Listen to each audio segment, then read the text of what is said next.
Tanyo lang ako Ayan, sabi ni Jasper, pag wala kasing kulay, but still, ang political opinion ay broad lang din gaya ng no to corruption, para ka lang din nagsasalita sa hangin, ewan, pero nababother ako sa mga taong walang pake.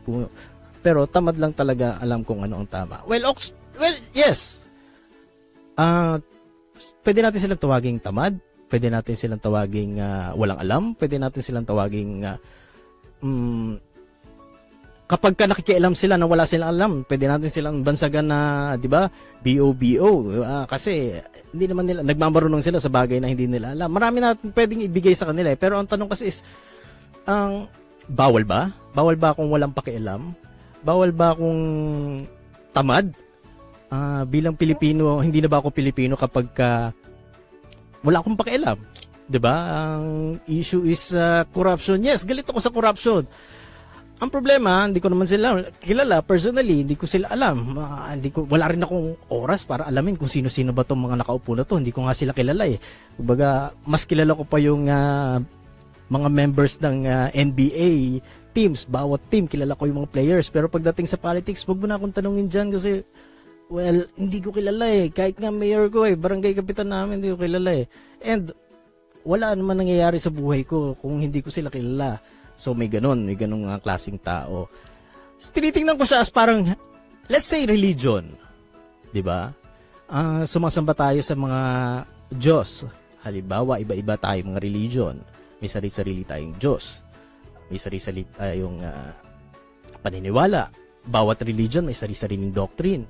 Ngayon, merong atheist. Wala siyang pakialam, wala siyang Diyos. Naniniwala siya na kapag namatay siya, magiging star lang siya or wala nga O kaya naman, merong agnostic. Naniniwala siya may Diyos pero hindi siya naniniwala sa mga religion. Basta feeling niya merong Diyos And sabi naman ng Diyos niya, basta gumawa ako na mabuti, okay na yun Di ba? Madideny ba natin yung existence nila na hindi totoo yung tao na yan?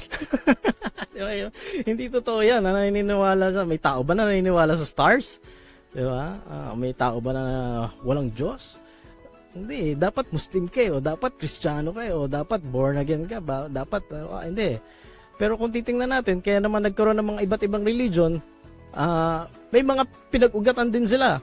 So halimbawa nga, balik natin sa politics, bakit nagkaroon ng Marxism, bakit nagkaroon ng Leninism, 'di ba? Nag-ugat din naman siya sa parang meron pa Marxism, Leninism, 'di ba? Pinag-combine. So parang mix and match lang din pala no? Pwede naman palang ganoon.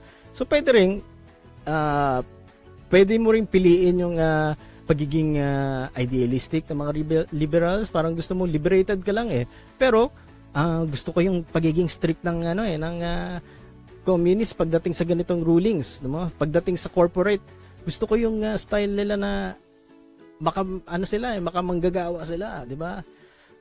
Pero ayaw mo naman na ginigipit ka na para kinokontrol ka na pagka yumaman ka, kailangan ito lang yung portion na dapat na meron ka. Ito lang yung dapat na assets na meron ka. Ayaw mo naman nun. So, preference mo pa lang yon. Iba pa yung nandun ka sa kung anong bansa na nandun ka. Wala ka namang choice dun wala ka namang control dun di ba? Yan. So, tingnan natin ito. Sabi ni Jay, may kanya-kanyang positive at negative sila. Pero nasa iyon na yung kung ano daw yung titingnan mo Check mo na lang daw yung nagawa versus kinurap. Pero mas maganda pa rin kilatisin yung iba kasi bulag sa pagiging idol nila. Kahit may mali, iba pa rin pag loyal. So iyon yung doon nag-uugat yung fanaticism, no? Parang kailangan mong protektahan yung ideas ng isang nung partidong pinili mo, halimbawa. Regardless, kung anong naririnig mo sa kanya, naniniwala ka na mabuting tao. Actually, one time nga nag-post ako sabi ko, election time to, share ko lang. Nag-post ako, kunwari tatakbo akong senador. So, nag-post ako ng aking, yung form na finilapan, tapos, nag-post ako, wala pang AI na ito so, nag-grab lang ako ng mga pictures ko. So, merong, nakikipag-meeting ako kunwari, na pinapakita ko yung plataforma ko, tapos may mga nag-message sa akin na, iboboto kita, naniniwala ako sa iyo. Ako nga hindi ko naniniwala sa sarili ko naniniwala kayo sa akin? Diba? Pero may mga ganun na hindi nila, iboboto nila ako kasi doon sa pagkakilala nila sa akin. So, bilang tayo, naniniwala ka halimbawa na yung mga sinusuportahan mo sa Duterte camp. So DDS ka. So yung mga allies nila naniniwala ka na wala silang problema doon. 'Di ba? Okay. Yun yung alam mo eh. Tapos doon man sa camp ng mga loyalist, naniniwala ka sa Marcos legacy. Maganda yung mga nagawa ng Marcos. Okay. Ngayon, saan nagkakaproblema? Doon sa banggaan, 'di ba? Na parang hindi papatalo ang isang kampo.